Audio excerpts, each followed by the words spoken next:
The Cat and the Mouse in Partnership.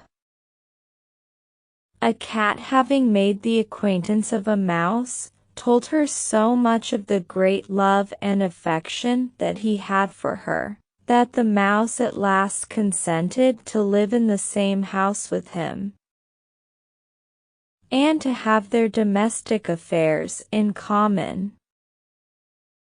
"But we must provide for the winter," said the cat, "or we shall be starved. You, little mouse, cannot go everywhere looking for food, or you will meet with an accident." This advice was followed, and a pot was brought with some grease in it. However, when they had got it, they could not imagine where it should be put. But at last, after a long consideration, the cat said, "I know no better place to put it than in the church, for there no one dares to steal anything. We will set it beneath the organ, and not touch it till we really want it."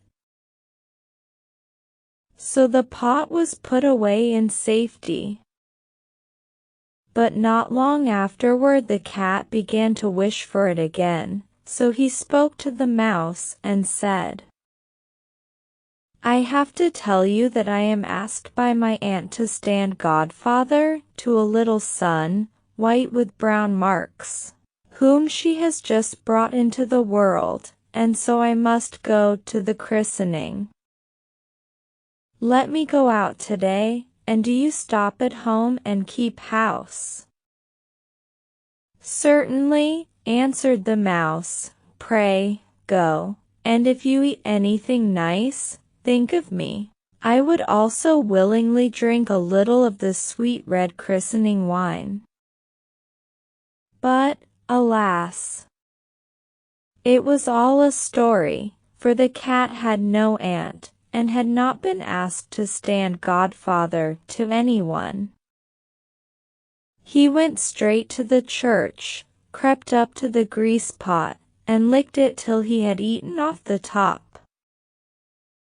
Then he took a walk on the roofs of the houses in the town, thinking over his situation, and now and then stretching himself in the sun and stroking his whiskers as often as he thought of his meal.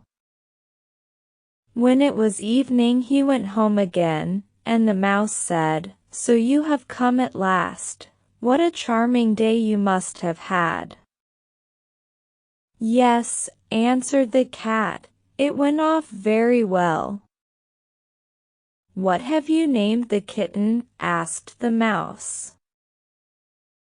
"Top Off," said the cat very quickly. "Top Off," replied the mouse, "that is a curious and remarkable name. Is it common in your family?" "What does that matter?" said the cat. "It is not worse than Crumb Stealer, as your children are called." Not long afterward the cat felt the same longing as before, and said to the mouse, "You must oblige me by taking care of the house once more by yourself. I am again asked to stand godfather, and, since the youngster has a white ring round his neck, I cannot get off the invitation." So the good little mouse consented, and the cat crept away behind the wall to the church again, and ate half the contents of the grease pot. "Nothing tastes better than what one eats by oneself," said he, quite contented with his day's work. And when he came home the mouse asked how this child was named. "Half Out," answered the cat. "Half Out? What do you mean? I never heard such a name before in my life. I will wager anything it is not in the calendar." But the cat replied nothing. Pussy's mouth soon began to water again at the recollection of the feasting. All good things come in threes, said he to the mouse.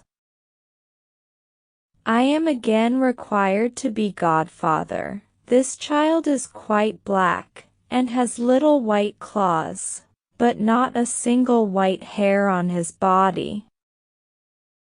Such a thing only happens once in 2 years, so pray excuse me this time. Top off. Half out, answered the mouse. Those are such curious names, they make me a bit suspicious. Oh, replied the cat, there you sit in your gray coat and long tail, thigh-aching nonsense. That comes of never going out.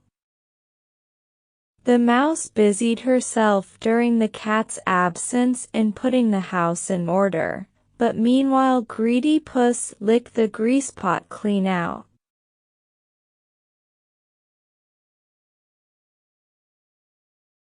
When it is all done one will rest in peace, thought he to himself, and as soon as night came he went home fat and tired. The mouse, however, again asked what name the third child had received. It will not please you any better, answered the cat, for he is called All Out. All Out, exclaimed the mouse, well, that is certainly the most curious name by far. I have never yet seen it in print. All out. What can that mean? And, shaking her head, she rolled herself up and went to sleep. After that nobody else asked the cat to stand godfather, but the winter had arrived, and nothing more was to be picked up out of doors.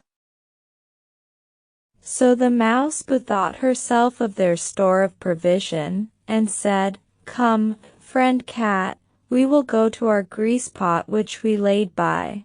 It will taste well now. Yes, indeed, replied the cat, it will taste as well as if you stroked your tongue against the window. So they set out on their journey, and when they arrived at the church the pot stood in its old place, but it was empty. Oh, said the mouse, I see what has happened. Now I know you are indeed a faithful friend. You have eaten the whole as you stood godfather, first top off, then half out, then.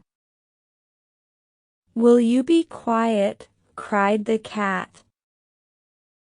Not a word, or I'll eat you.